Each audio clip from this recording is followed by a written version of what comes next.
Hey everybody, it is Cameron here at Letta, and today I'm going to talk about Letta Evals. We released a tool called Letta Evals, which is a testing framework for stateful agents. Letta Evals allows you to test things like whether or not your agents use tools, whether or not they're getting the right answers, whether or not they're remembering things the way that they should. We built Letta Evals to make sure that you can go this kind of last mile to making your Letta agents production quality. A common flow that people have with Letta agents is that they will check what's called an agent file, which is a snapshot of an agent in a point of time, and they'll commit it to a Git repo. And a lot of our users wanted something that felt like continuous integration testing for agents. So if they opened a pull request on their repository that said like to change a particular piece of a prompt or upgrade a model, they actually want to build a test into their GitHub action that will basically test whether or not that agent regressed in terms of performance. We also use it internally for all of our benchmarking and our leaderboard and things like that. And so we figured we would open source it so that people can actually build serious production scale Letta agents. If you are a person who likes experimenting with agents, this is actually an extremely good framework. In some sense, it almost resembles a reinforcement learning framework. In this video, I'm going to give you an overview of the core concepts of how Letta Evals works, to show you what an agent file looks like so that you can replicate it and test that agent file in many different environments. I'll show you how to do extremely simple evals to basically test whether or not the assistant said a particular word. Then I'm going to show you something called rubric grading. Rubrically, I'm going to show you how you can do evals on multi-turn conversation. And for Letta agents, multi-turn is very important because Letta agents are capable of managing their memory, what they remember during a conversation. And in multi-turn conversations, you might want to verify that your agent actually remembered something that you told it. And I'll show you a quick example of how to, kind of verify whether or not an agent did what you expected it to do. I will refer you to the repo. There is a bunch of examples in there that should help make it very clear. If you go to docs.letta.com/evals, there will also be pretty comprehensive documentation about how to use Letta Evals. There's so much more that you can do with Letta Evals, and hopefully we'll do some more videos on this a little later. Letta Evals has a few core concepts that you have to understand in order to follow along with the video. So I'm going to go over those now. Number one is a dataset. And a dataset is just a list of questions, essentially, a list of messages to send to the agent. Your dataset can optionally include things like a ground truth. For example, if you ask an agent what 2 + 2 is, you can provide a ground truth, which is 4. So you can use your dataset to define what you expect the correct answer to be. You can also provide various things like rubric variables and arguments to construct agents from functions, but those are more sophisticated and you should refer to the documentation on those. We'll just be covering the basic usage in this video. The second one is a target.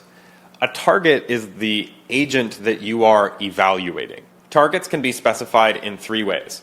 1, they can be an agent file. When your target is an agent file, we'll look at every single observation in your data set, replicate 1 agent per observation in that data set, and then ask them the question that is in that observation. You can also provide an agent ID, which is the identifier of your agent on your Letta server. This is a very different use case because that agent ID is actually modified in place. You're basically providing that agent with a script. And you can actually use Letta Evals in this way to almost train your agent by giving it many questions, checking to see how well it did, and you could even potentially give it feedback about how it did so that it learns how to do that benchmark better next time. Okay, so that's a target. You can also do agent factories, which are functions, but again, that's a separate and more complicated example. Please refer to the docs. Number 3 is an extractor. An extractor is simply a function that takes all of the stuff that your agent did during its evaluation phase, and it picks out some particular relevant piece so that you can grade it. This can be things like memory blocks to see what it remembered. It can be the actual assistant messages, which is kind of what it said. You can look at tool calls, tool returns, etc. There's plenty of different extractors. You can write your own custom functions, but extractors are how you pull out the thing you want to grade. Number 4 is a grader. And graders can be tool-based, such as, does this thing contain the ground truth? For example, if I ask my agent what is 2 plus 2 and my ground truth in the observation is 4, I can say, does the assistant response contain 4? Then you would score that observation with a 1. If there's no 4, then it's a 0. That's very simple. That's tool-based grading. The other one is rubric-based grading, where you actually use a second language model or a second Letta agent to evaluate the responses of the first agent. And a grader just accepts whatever the extractor gives it. 5th, there is a gate. And a gate is a pass-fail threshold that you specify for the entire evaluation. You can use this basically to throw an error when your evaluation fails. And this is really valuable if you are using Letta Evals inside of kind of a deployment process to basically check whether or not your agent has gotten worse as a result of whatever modifications you've made to your code. So gates are extremely valuable for deploying evals at scale. And then, of course, number 6, there are results. And this is how well your agents did. You can get metrics like average score, the standard deviation of scores, how many errors there are, all kinds of things. So the first thing I want to cover, because it's helpful for understanding Letta Evals, is something called the agent file. We launched this file format called agent file a little while ago. And an agent file you should think of as just a snapshot of an agent. You just kind of like copy it, you dump it onto disk, and you can share it around. And then you can clone agents from that file all you want.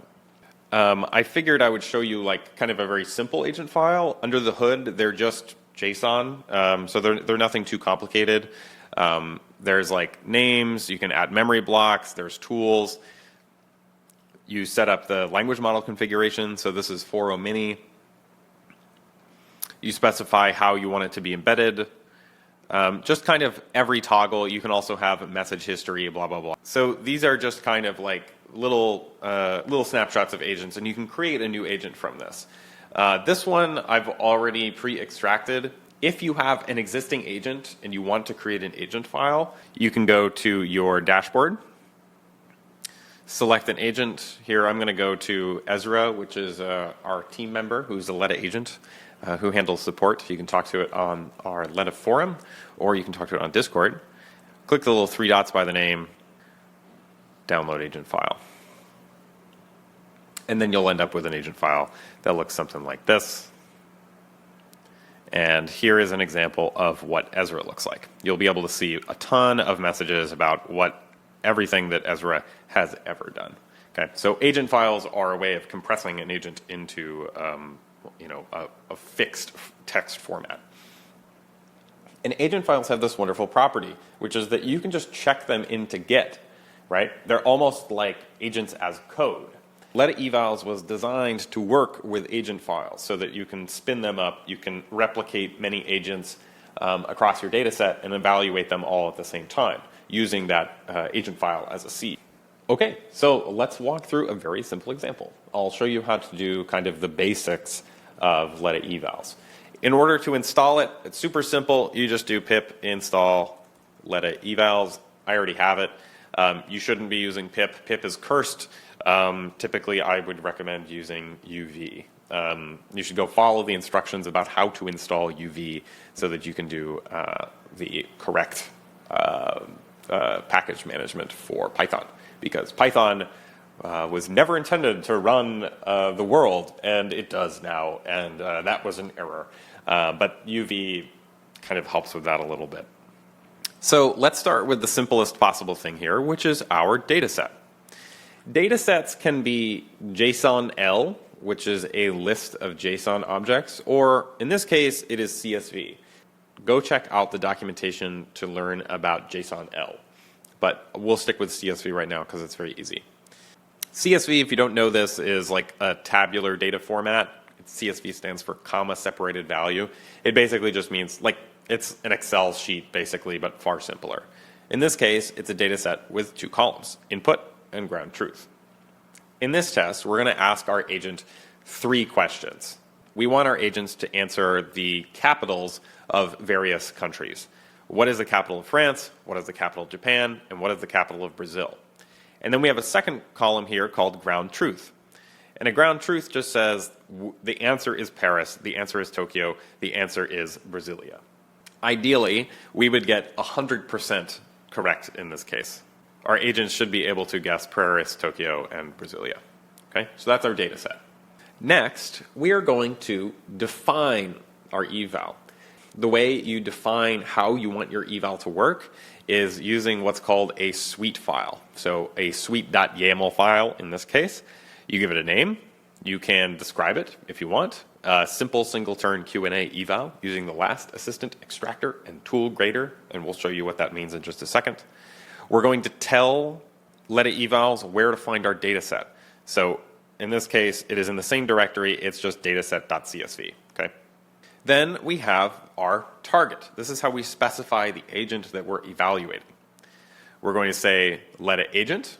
Our kind here is a Letta agent. We will be testing a Letta agent here. And then we're going to specify the location of the agent file. Here it's going to be that agent file that I just showed you, which is this kind of QA agent. And then you can specify the base URL for your Letta server. I'm going to use Letta Cloud here, but you can also use your self-hosted server if you would like. So let's talk about graders. I want to start from the inside and work my way up. The extractor here is going to look inside of the agent's response, and it's going to take whatever the last assistant message is. When you ask a Letta agent something, it can do a bunch of stuff. It can do like a ton of assistant messages and tool calls, and it can potentially go for a very, very, very long time. This extractor will go find the most recent assistant message that the agent produced. Then we're going to use our grading tool. That is kind is tool, function, contains. What that means is we're going to look at the last assistant message. We're going to see if the assistant message contains the ground truth answer. What that means is we're going to ask our agent, what's the capital of France? And then it will say, certainly, the capital of France is blah, blah, blah, blah, blah. And hopefully the word Paris is inside of the assistant's response. If Paris appears in assistant response, then we assign a score of 1. If not, we assign a score of 0. And then we're going to assign that score to something called contains check. You can name that whatever you want. Those are just names for you to remember. And then we're going to put that in the graders section. You can also do any other metric in here by just specifying its name. You can have an arbitrary number of metrics, but check out the docs for that. Lastly, we are going to define our gate. We're going to look at the contains check score. We're going to check if that score is greater than or equal to 0.67. If it's greater than 0.67, this will not error out. Otherwise, if it's less than that, we're going to throw an error, and we can catch that however we want, and just say like, oh crap, we can't deploy these agents. Like they're really bad at identifying the capital of Paris. Oh my God, the capital of France. Oh man, I don't even know. Honestly, I don't know what goes on over there. So this is our suite. This specifies the Letta eval. Running this eval suite is very easy. You just type Letta evals run, and then you give it the suite file that you want to execute, like this. And you'll start getting this kind of live display of what's going on. We can see that we're sending all the prompts to each of our 3 agents. And then here we got our results. We see we had 3 total samples. We had 3 attempts. The average score was 67%.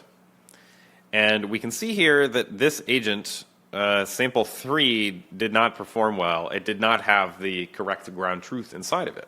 You'll notice here that we don't actually see the result. All we see was that ground truth was false. But we don't know exactly what it was that this agent wrote. If you want to save the results that your sample agents actually generated, you should use -- output and then the name of the folder you want to save it to. So here I'm going to do -- output, and then put it in this results directory. Now we're going to start saving information inside of the results directory. We can see that, again, sample 3 failed. And if you remember, sample 3, I believe, was about the capital of Brazil. So let's go look. And we can see that we have this results folder here. Header just contains the, kind of the information that's essentially in the suite file so that you can go look back and see the configuration that this eval was run with. You can look at the results here. If we look at the actual assistant response, it used the special accent I, which is actually the correct spelling of the capital. But in our ground truth, in the data set, we actually did not use the special I. And so that's why this thing is failing. So we can actually correct this, I believe. Let's try this again. And boom, we got it right, because now the accent is correct inside of our data set. And then, of course, there is a summary.json file that we'll get out, which has various metrics about just kind of overall information. All right, so let's talk about rubric grading. Rubric grading is extremely powerful. The previous tool-based grading system that we did doesn't really scale to pretty complicated, like qualitative or multifaceted output from your agent that can be difficult to evaluate. Rubric grading will take the agent's output and give it to another agent to evaluate. In this data set, my input is explain why Paris is the capital of France in 2 to 3 sentences, right? So this is words, right? This is a qualitative thing because there is no definitive answer to why, right? You can answer this question in many different ways. And then there's a ground truth here that's something like Paris has been the capital of France for centuries, and it's the country's political, economic, and cultural center. Right, so this is our best definition of a ground truth. Okay, so keep that in mind. We're trying to get qualitative explanations from our agent. So here we're actually just going to give our agent kind of an overview of how to judge the target agent's responses. So we're going to ask it for accuracy, which is 50% of the score, completeness, which is 30% of the score, and length, which is 20% of the score, and then just some rough guidelines about what the score should look like. You can put whatever you want in here, as long as you can articulate to your judge something that should map to a score between 0 and 1, you can grade it. Okay, so that's our rubric. Now let's go to check out the suite that we use to define it. Everything else here is pretty simple. It's more or less what we saw before. Our target is going to be the exact same QA agent from before. Let's focus here on the graders component, because that's the only thing that really differs in this case. We're going to use a Letta-judge as the grader kind. This is the prompt that we're going to give it, rubric.txt.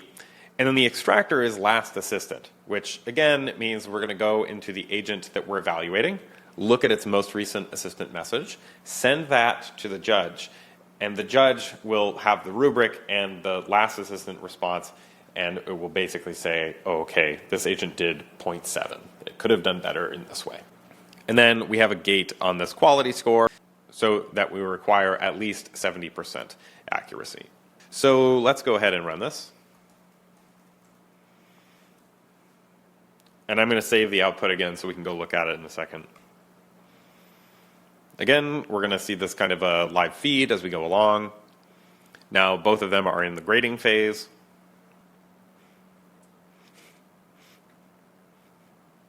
We can see our quality score. So the first one got 100%. The second one got 85%. And then the Letta agent that's judging also has to provide a rationale, where they say the submission demonstrates strong performance across all evaluation criteria. The main reason it doesn't receive a perfect 1 is that while the ground truth emphasizes Tokyo's functional role as the political, economic, and cultural hub, the agent's response places greater emphasis on the historical context rather than explaining the present-day functional reasons why Tokyo serves as a capital. So you can get really detailed judging by using language models as the judge for a particular output.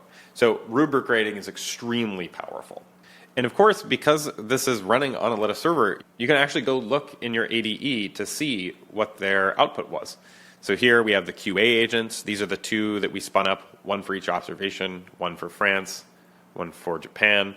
And then we have the judge for each of those agents. For example, this agent is the simple QA agent, and here is its answer, right?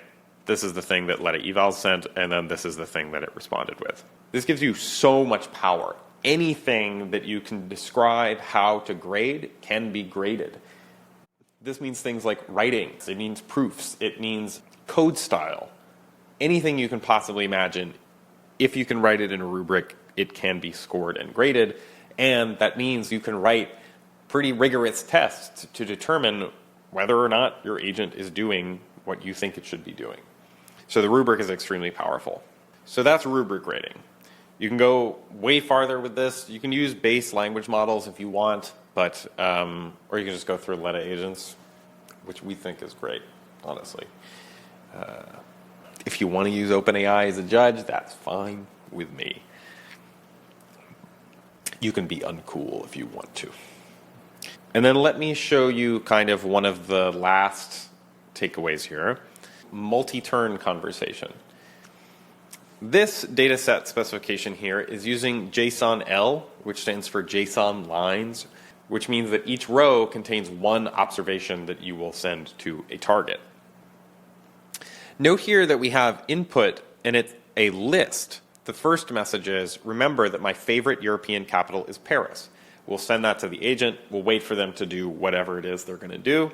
And then when they're done, we say, what's my favorite European capital? Then that will complete the agent's response. Then we're going to look for a ground truth of Paris and then a ground truth in Tokyo. Okay? Nothing complicated, very, very simple. As soon as you put something inside of a list, you are doing multi-turn evaluation. You will send that agent multiple questions. You will send that agent multiple prompts in sequence. You can also do this inside of the CSV format as well, if you would like to. I've made a super quick agent that has the ability to remember things. And it has a tool so it can add things to its memory blocks, and then a single memory block that is called user preferences that's currently empty. So hopefully I'll tell this agent information about what my favorite city is, and then it will store this information inside of its user preferences block. And then we'll build an evaluation suite to test to see whether or not it remembered the thing that I was hoping it would remember. So now let's take a look at our suite. Now we're just using our dataset as dataset.jsonl. We are using Letta agent again, but this time with our new agent file. Then we're going to look at our grader here. We're going to have a metric here called memory check. And all this is going to do is say, does the block label, does the memory block user preferences contain the ground truth, which is Paris or Tokyo, depending on which observation you're on. This extractor is built in. It'll basically say, go get the user preferences memory block, pass that to the contains function. If that memory block contains the word Paris, or whatever the ground truth is, then it gets a 1, otherwise it gets a 0. And then we're going to require that all observations succeed, get a 1. Let's go ahead and run this and see what we get.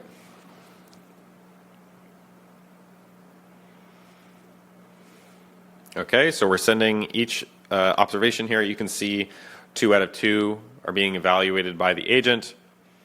And then we get our results here, and all of the agents have succeeded. So let's go take a look at those agents in the ADE, because they're still on the server. We can actually go examine them if we want to. So let's just pick one of these at random. You can see here. This is the first message that Letta Evals said. Remember that my favorite Asian capital is Tokyo.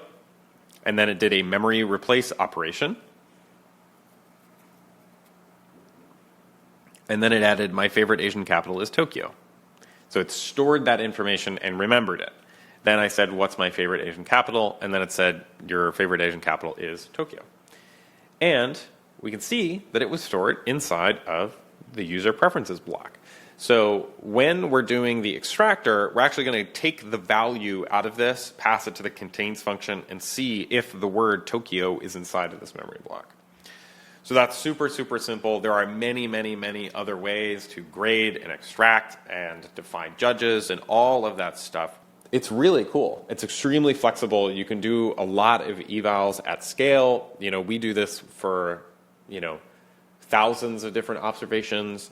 Our customers do this at scale to build production-ready agents.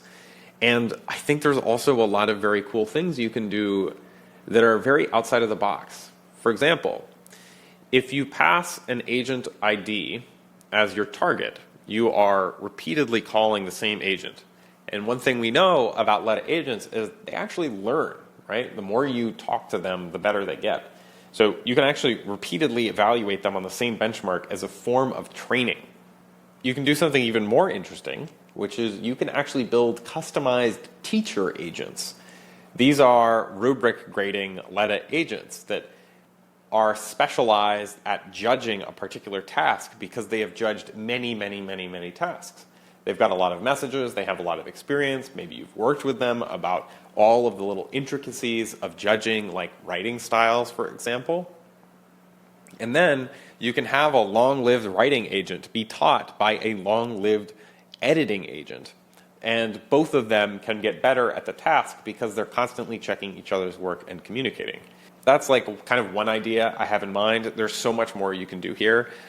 I hope you play around with this and kind of get a good sense of how Letta Evals works and maybe how you can put it inside of your Stateful agent workflow. I'll put this code up in a separate repository so people can play with it. If you want to know more examples, I recommend that you check out the examples directory inside of the Letta Evals repo. It covers kind of everything you might want to use it for. I hope you have a lovely morning, lovely evening, a lovely Tuesday, whatever. Time is completely meaningless. And thanks for watching.